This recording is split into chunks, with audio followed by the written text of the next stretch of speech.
Donc, la question 4, vous avez l'énoncé qui est plutôt tourné sous forme de problème. Et donc, la première difficulté, ça va être de comprendre ce qu'on vous demande et ce qui se passe. Pour ça, essayez de vous visualiser la scène. Okay, vous avez une urne, vous voyez l'urne. Okay. Vous avez 5 boules rouges, 3 boules blanches. Et vous devez aller piocher dedans une boule rouge, une boule blanche ou une boule rouge. Et vous tirez 4 fois la balle, enfin 4 fois la boule, de manière indépendante. Ça veut dire quoi de manière indépendante? Ça veut dire quoi de manière indépendante? C'est-à-dire que vous tirez une première boule, vous regardez la couleur, ok j'ai une blanche, j'écris j'ai une blanche. Je la remets dedans. Et que le fait d'avoir une blanche là ne va pas influencer le choix suivant. Je repioche une boule, ah ben j'ai encore une blanche, j'ai une blanche. Je la remets dedans. Je fouille, ah j'ai une rouge cette fois-ci.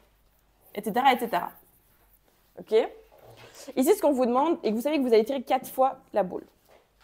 Et on vous demande la probabilité d'obtenir au moins une boule blanche. Et là, il y a 2 choses qui vont faire tilt dans votre cerveau.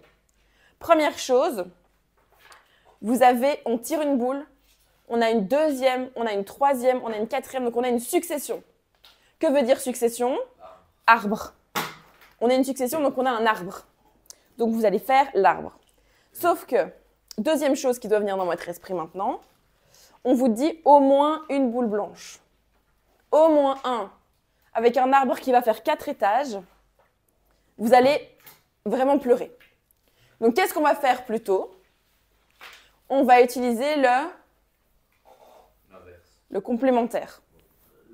Alors, ce qui est super important, c'est que vous notiez bien tout ça, parce que ce sont les tips, mais c'est vraiment les choses qui vont vous aider à savoir comment faire. Et donc, c'est important, c'est que vous preniez note de, on a une succession, donc il faut faire comme ceci. J'ai un au moins, donc je dois faire ça.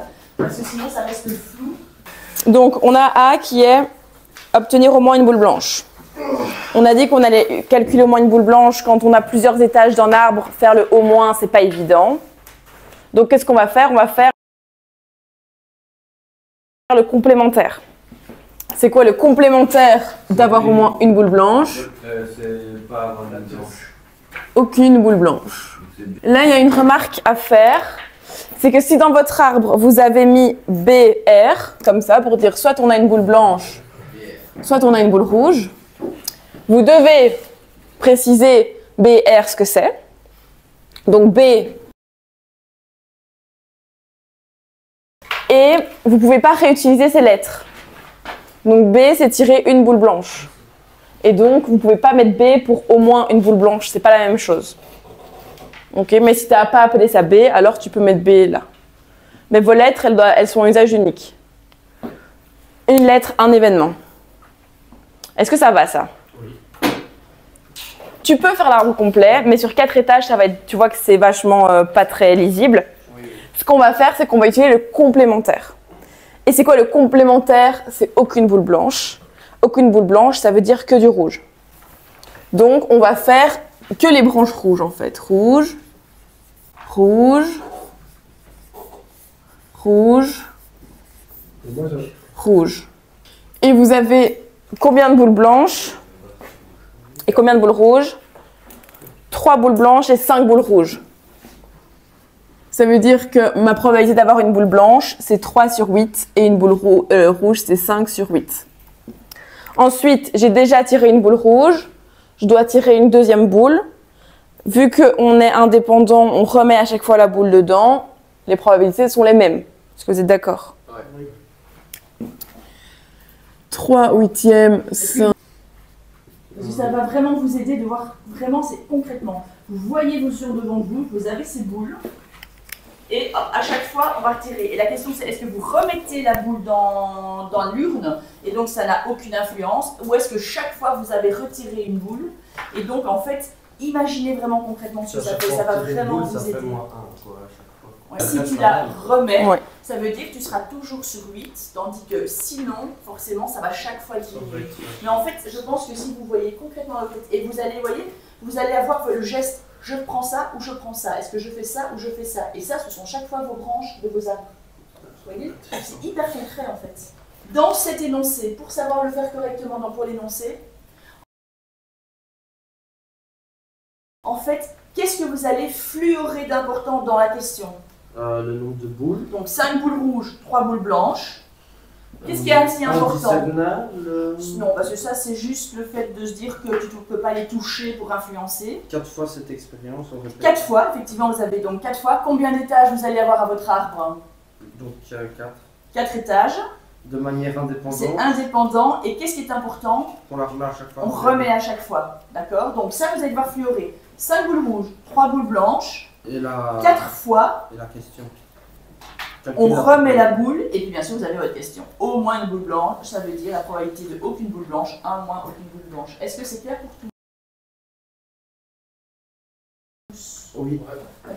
Donc, important, c'est fluorer pour ne pas faire d'erreur dans votre question, et ça permettra à tous ceux qui lisent trop vite de checker que vous êtes bien dans la consigne. Oui. Nous, ce qu'on veut calculer, c'est la probabilité d'avoir au moins une boule blanche. Mais on a dit qu'on allait se baser sur le complémentaire. C'est quoi la formule de la probabilité du complémentaire? 1 moins le premier. Donc ce qu'on va faire, c'est qu'on va calculer la probabilité du complémentaire. C'est quoi la probabilité d'avoir aucune boule blanche? C'est la probabilité d'avoir que des boules rouges. Ouais, et donc on va suivre ce chemin. Comment est-ce qu'on lit un chemin? C'est fois, tu fais 5 fois 5 sur 8 fois 5 sur 10 fois. Oui. Exactement. Et donc on a 1 moins 5 huitièmes exposant 4. 5 huitièmes exposant 4, ça fait 625 sur 4096.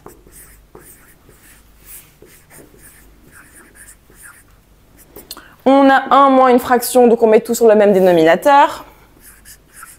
4096 moins 625 sur 4096. Ce qui donne 3471 sur 4096. Et là, vous avez évidemment à l'avance, au tout début de votre examen, la première chose que vous avez faite, c'était lire la consigne qui vous dit qu'on met les statistiques en nombre à virgule à 2 décimales et les probabilités soit en fraction, soit en pourcentage à 1 décimale.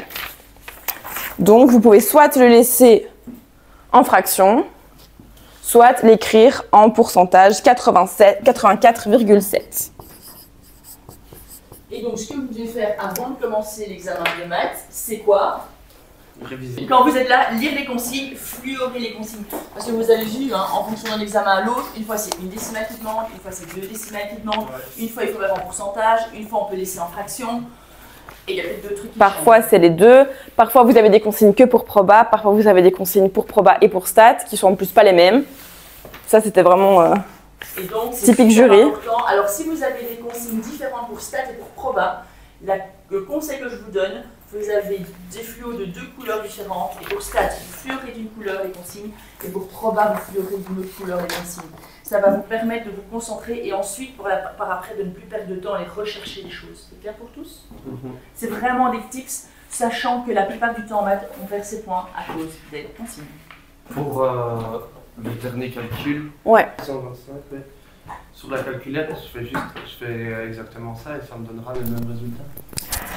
Oui.